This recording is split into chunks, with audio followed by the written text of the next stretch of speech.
धर्मादेवा सरळ धरायचं. हो हो सरळ धरायचं.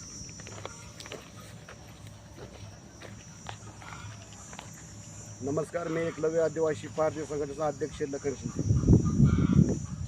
आज गोंच्या गावाच्या एरियात म्हणजे थोपटेवाडी रस्ता, त्या थोपटेवाडी रस्त्यालगत रेणुका सुकुमार पवार या महिलेने या थोपटेवाडी रोडच्या कडेला कष्टातून एक एक रुपया कष्ट करून जमा केलं.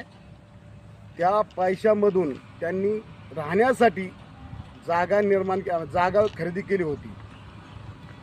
त्या संदर्भात त्यांना आता घरकुल मंजूर झाल्या असताना रेणुका सुकुमार पवार यांनी घरकुल बांधावे म्हणून असा विचार केला. तर येऊन बघतो तर काय इथं सगळे मातीचे ढीग टाकलेले आहेत. हे सगळं मातीच टाकलं, सगळं ही माती. हे सगळे मातीचे ढीग टाकलेत. आणि गुरव विरोध करतात. गुरव संजय नामदेव निगडे यांच्याकडून 21/7/2023 जमीन खरेदी केलेली होती राहण्यासाठी. तर त्यांनी कागदपत्रे हे आता माझ्याकडे 7/12 उत्तर आहे त्याचा. या जागेचा आहे ना 7/12 उत्तर आहे. हे जरा माती वगैरे दाखव त्यांना.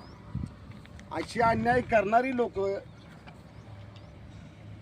हे अन्याय किती करावा समाजावर, आदिवासी समाजावर किती अत्याचार करावा.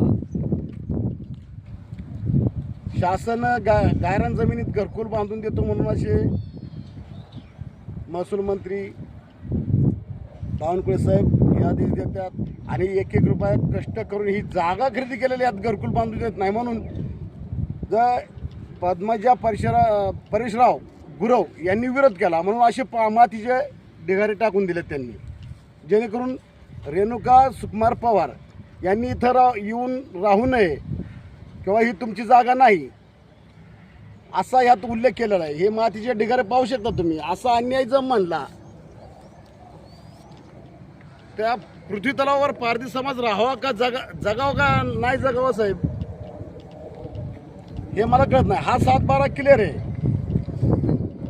रेणुका सुकुमार पवार यांच्या नावाने क्लिअर आहे. तर साहेब